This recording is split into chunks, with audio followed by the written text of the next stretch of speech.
Hello, thank you for joining us.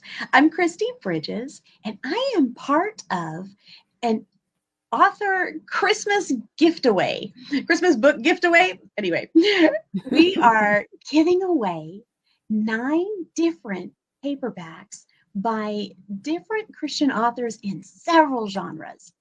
And we're giving away 9 ebooks. So if you like to read and you have friends on your gift list who like to read, you'll need to sign up. We'll give you a link in the comments below. But today I want to interview author Marline Williams, who's part of this giveaway. Marline, thank you so much for being here. Hi, Christy. Thank you. I'm excited. So would you introduce yourself and tell us about the genre and about your book? I'm Marline Williams. You can find me at marlinewilliams.com and get all kinds of fascinating things there. My book is a romantic comedy, and it is entitled All Men Are Liars. Is that backwards? It is backwards. Dad, burn it. Hang on just a second, folks. We're going to fix this right now. Whoa. There. I hope we didn't cause anyone to have vertigo, but there it is. And now I'm all backwards. But anyway, so All Men Are Liars. It's a 1970s rom-com, and it is based in the Jesus Revolution years on a college campus. And the main storyline is about a young woman who has to determine how much of herself and how much of her authentic identity as a Christian and as a person, because she's a little on the kooky side, how much of that does she have to sublimate in order to find true love and to fit in at her rather stuffy, very orthodox Bible college. Ooh, I love that cover, by the way. Thank you. I'm very excited about it. A rom-com based in the Jesus Revolution time. Yes. I don't think I've ever heard of one of those. No, it is one of a kind. And I know this because I was looking for some way to attach myself to a wagon train of pioneers in the rom-coms in the 70s. And I was out in the desert alone going, yoo-hoo, is anybody else out here? Anybody? 70s books right now are almost extremely or exclusively limited to something about Watergate, maybe about the Vietnam War, some other big causes that were happening in the time, but nobody can find anything funny about it. So I lived it. I loved it. And I found plenty of romance, and it's a wild, wonderful time of American history. And I'm super excited to be part of the, hopefully, hordes of other authors that are going to jump on and decide that they want to mine this gold field. Oh man, well, I am looking forward to reading it. I have a picture of my mom in her little halter top and bell bottoms. Yes, she made all her own clothes. They were great. You need to buy this for her. She needs to read this book. She'll feel like she's old home week for her. Oh, nice. So that's your book in the giftaway. Yes. But what was the best book you ever got as a gift? Gosh, I think this is a hard call because people if they know you love books, they just shower you with books. So it's hard to remember. But the first one that I remembering is the book Heidi. And it was a very special book to me because every time I got sick as a child, I would beg my mother to read me Heidi. I don't know what the connection was in my mind, but there was something. And she would sit on the bed and read me Heidi in her soft, very sweet. She was a very quiet woman. We don't know how this happened. But anyway, she would read me that. And occasionally she would give me what we called Heidi lunches. And she would serve me a bowl of milk and a little chunk of bread and a little chunk of cheese on the seat part of a chair, and I would sit on a little stool and eat my Heidi meal. And that was how inventive and wonderful, imaginative woman that my mother was. Oh my gosh, that is so adorable. I know, my right? mom and I used to have French picnics, Paris picnics in the living room. Yes, good moms. Those were good moms. Yes, here's to imaginative moms. And you had that imagination because you read so much. Yes, indeed. Yes, How indeed. Cool. Who taught you how to read? Probably mom, because I think I was on the pathway to reading before I went to school. But back in the day when I was a child, there was not the pressure to have your child reading, like the Encyclopedia Britannica when they were still in diapers. And everybody just was like, well, just let the teachers take care of that.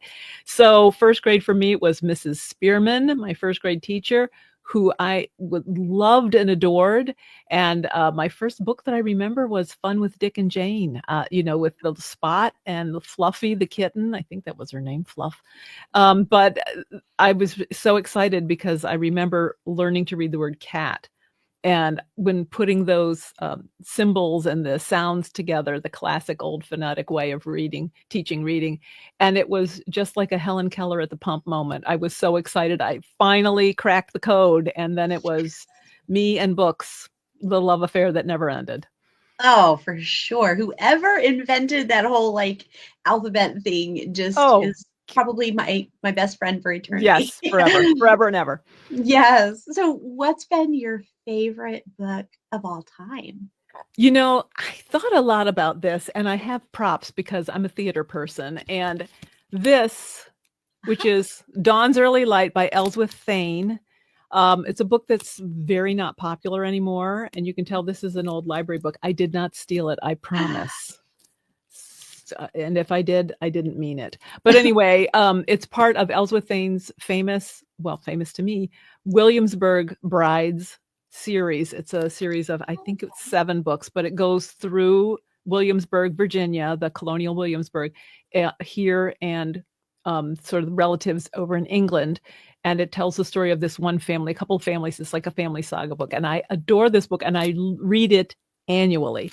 The runner-up for this, because we're books, is The Substitute Guest by Grace Livingston Hill, one of the great she invented the Christian romance genre. Yes. She was it. And this is the book that I read every Christmas Eve, and yes, every single time I cry. So there's that. And then at Easter, because I love books, Lloyd C. Douglas's The Robe. The Robe, which was made into a terrific movie with Richard Burton and Victor Mature. But the book is fantastic. If you've never read Lloyd C. Douglas's writing, oh my gosh, he is a fantastic writer. So there you go. All right, slideshow's over. Okay, but you just brought up one of my favorite authors when I was young. As a curious preteen, I tried to get my hands on, paperback romances where people kiss and do other dramatic things. And my mom, I don't know if it was her or her friend, but they noticed that I was trying to read things that were a bit beyond my years. And somebody gave me a Grace Livingston Hill. Yes. And there was something so really delightful about reading people who actually cared about each other and enough to get to know each other, right? Yes, it wasn't a bodice ripper. It wasn't a jump into bed thing. Her writing and her, she's just an epic thing. I own all of her books, and this is what I'm reading right now. You can see and this is about the 20th time I've read this. So wow, well, that's so cool. I haven't thought about Grace Livingston Hill in years, but it really was. It brought kind of peace to my heart because you could just be pure and enjoy it. And it was you don't have to worry about what's going to happen when I turn this page. No, there's none of that. Yeah, there's nothing to make you feel guilty or self-conscious. No. So who is your ideal reader? Oh, my ideal reader, I believe, would be someone like myself that's a boomer, or someone that lived through the Jesus Revolution, came to faith in the Jesus Revolution in the 70s or in the late 60s, and or younger women. I'm finding, I did some campus book signings, and I found that younger women were fascinated with the idea of the protagonist having to give up part of herself. I said, it's kind of like Love Story meets The Little Mermaid. Like, how much of yourself do you have to surrender in order to have a true heart love? And when I would describe it this way, these younger women were like lunging for the book. So I think the ideal reader is someone who recognizes what it feels like to squash themselves or be squashed and have to be inauthentic in order to fit in any way, or feel like I can't be myself and be loved. Yeah, because we feel like we're, just book covers, right? Hoping that someone will notice us and pick us up. Right. We have to be perfectly packaged and et cetera, but no. Right. When inside we've got so much to offer. Yeah. And so I'm all about authenticity. I think that is fabulous. And I I can definitely see why women or, anybody Yeah. um, who's kind of discovering their own bravery, their own courage to be themselves. And also navigating, how do I fit in as the person I am? And the That, secret sauce is that yeah. it makes you laugh while you're doing it. It's not a serious book. And in fact, I have had several people text me or leave reviews that I laughed so hard. And one woman said, I was so glad I wasn't in a public place reading this book because people would think I was crazy. And a friend of mine sent me a note and he said, my wife has told me I can't read this in bed with her anymore because I'm laughing so hard it's disturbing her book.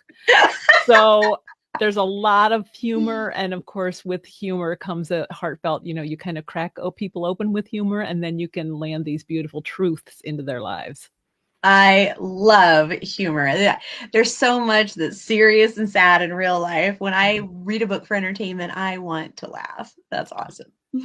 So, where do you write, or do you have any special food or drink or routines that you I have? am a hermit when I write. I am like Joe March. I go up to the attic. This is the room, and I will turn the camera a little bit, and you can Nice. see this is the secret cave, the Fortress of Oh, look at the Solitude. board with the stickies and the Yes, with banners. the stickies. There they Nice. go. It's done. It's in progress. This is, oh my gosh, I've got to get on that. Ooh, So that's my little lair up here, and I love it. It's quiet, it's peaceful. It's, love it. my own little corner in my own little chair. It's right here. There you go. So, what are you reading now? Oh, I am actually reading The Tryst, Grace Oh, Livingston oh, Hill's that's The right. You Tryst. said you Yeah. were actually in the middle of And that. it's set in autumn, and I'm one of those weird readers. I like to read in season.